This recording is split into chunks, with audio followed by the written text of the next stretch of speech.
It was 10 o'clock at night. There was darkness everywhere in this village, situated in the plains. There was neither any city noise, nor unnecessary crowd. Steve had stayed in this village for the last many days for photography, at the house of an elderly couple who run a small restaurant in the village. Steve kept all the things in his car. He was already sitting down to eat. That's when that old lady pointed out to her husband. Her husband also signaled her to stop, as if he was saying, "Stop, I will see for myself what to do." Understanding his evasive gestures, Steve said, "What happened, Mr. Thomas? Got something to say?" The owner of the restaurant hesitated and said, "Yes, son." "So tell me, what are you thinking? You need more money?" "No, it's not about money, son." "Oh. This rain was also about to start now. Shit. Well, what were you saying, Mr. Thomas?" "Son, no one has passed by that old hill at night for many years. Go in the morning." "Don't worry, nothing will happen. And these are all hearsay things." "No, son, it's true. That's why I am telling you to leave in the morning." "Mr. Thomas, if it is not necessary, I would not go at all, but it is very necessary." "Okay, I'll leave now."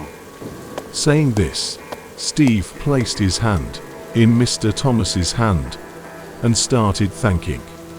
Then looking at the aunt, he smiled and sat in the car. They both kept looking at each other with wide eyes, and Steve left from there in the midst of heavy rain. As soon as he left the village, there was only one way to go towards the city, the Old Hill Road.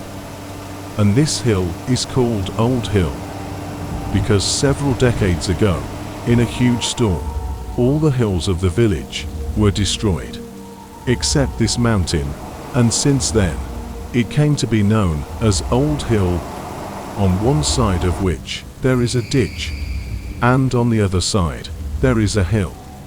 And it was raining so heavily that Steve had to apply brakes carefully at every turn so that the car did not skid. Seeing the bad and deserted road, Steve also started thinking for a moment that it would have been better if he had gone in the morning. Then suddenly there was a strong lightning, and a big stone fell in front of him from the top of the hill. Then in no time, many stones started falling from above. The situation was such that everything became blurred in front of Steve, and he lost control of his car, which slid off into the distance and then collided with something big. There was a loud bang, and Steve's head hit the steering. And when he opened his eyes, he hit a tree in an open field. But Steve was worried, thinking that he was going through mountains. Then how did he reach here? And after thinking a lot, he came to the conclusion that, thank God, he is alive. After taking a deep breath, Steve started the car again and had moved a little back when a flash of lightning drew his attention somewhere far away towards an old hill house. On seeing which, Steve started saying to himself, Steve, if there is life, then work will also continue. It is better to stay at home on this rainy night." Saying this to himself, Steve got down from the car, and without looking anywhere else, he ran towards that hill house.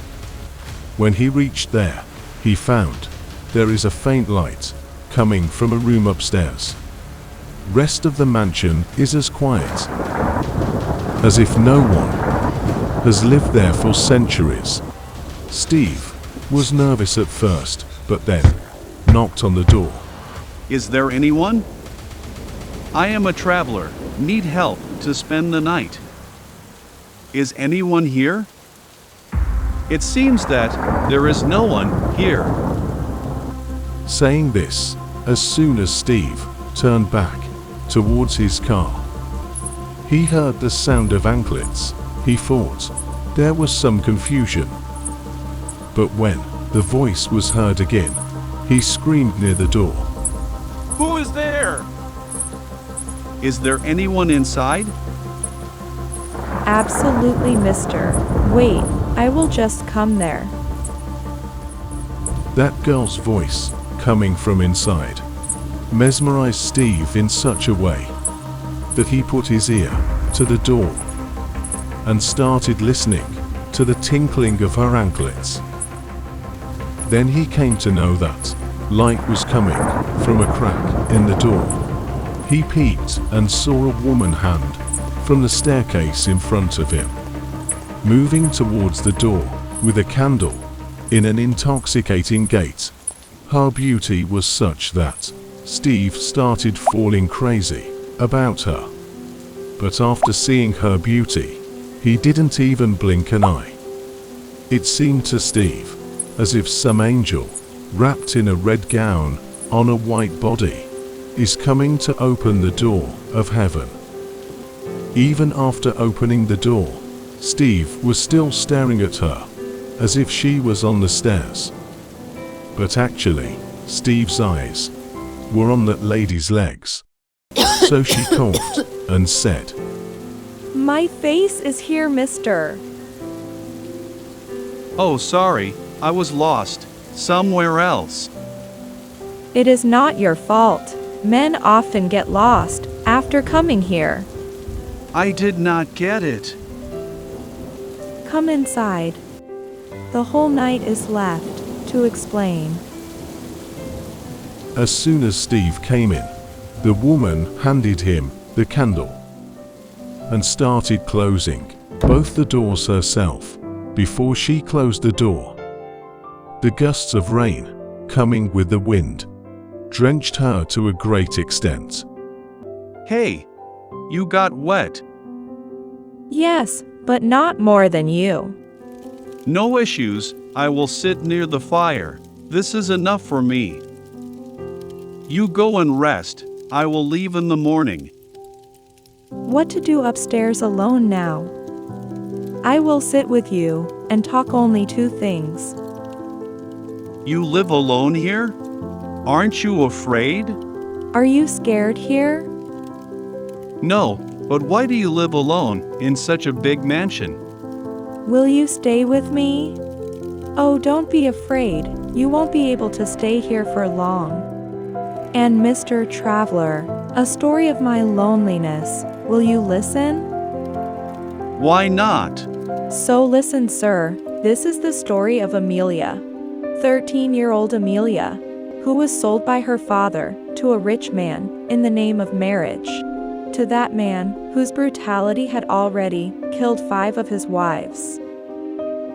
Going closer to Steve, she continued the story of Amelia. How the man brought Amelia to the mansion, situated in the plains, to marry her. Amelia had come crying till the mansion, but after reaching here and seeing the grandeur of the mansion, her mind started changing, because before today, she had seen her father spreading his hands in front of the people just for every grain. But here in the mansion, anything could happen with her one signal, because the person about whom he had only heard bad things kept her as a queen in the mansion. Many months have passed, but he did not misbehave with her. Neither he ever touches her without her consent, and sometimes he touches her like any father to his daughter. I thought this character in your story would be a sarcastic monster who would make Amelia cry tears of blood, but he turned out to be a good human being. And if he wanted to touch Amelia like a daughter, then why did he marry her? Amelia was also not able to understand the same thing. She felt that the old man got married only to show the world. While he had fun, the wishes of the whole world were being fulfilled without suffering the pain. Then one day Amelia met James while playing in the garden. James was the son of the gardener of that mansion. And Amelia ran away with him. Hey, listen dude, all this happened very quickly. Continuing her story, she said, James was the gardener's son, but very sharp-minded. In the beginning, Amelia also wanted to impress him, because he was the gardener's son. But when she heard his praise from the owner of the mansion, her husband, then in her view James changed, and she expressed her desire to study with James. Her husband agreed, and gave the responsibility to James to teach Amelia along with him from today. They both started studying together in the mansion, sometimes in the garden and sometimes the lounge, where their study teaching turned into friendship. They didn't know anything. Age kept increasing, and their friendship started turning into love. Whenever they sit together, it seems that everything is with them. If they go away, it's like everything is over. After every evening, they used to wait for next morning, so that they could meet again. Both had a lot of love for each other in their hearts, but did not let it come on their tongue, but their eyes would tell each other everything.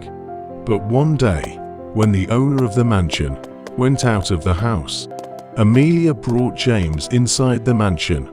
Both drowned in each other's eyes and became intoxicated in each other, like they have been separated for centuries and have met today. Both started melting like wax, meeting each other, and only then the owner of the mansion returned to the door. He screamed, seeing Amelia and James wrapped like a pair of snakes. Hearing his screams, the gardener and the driver of the vehicle also reached inside the mansion.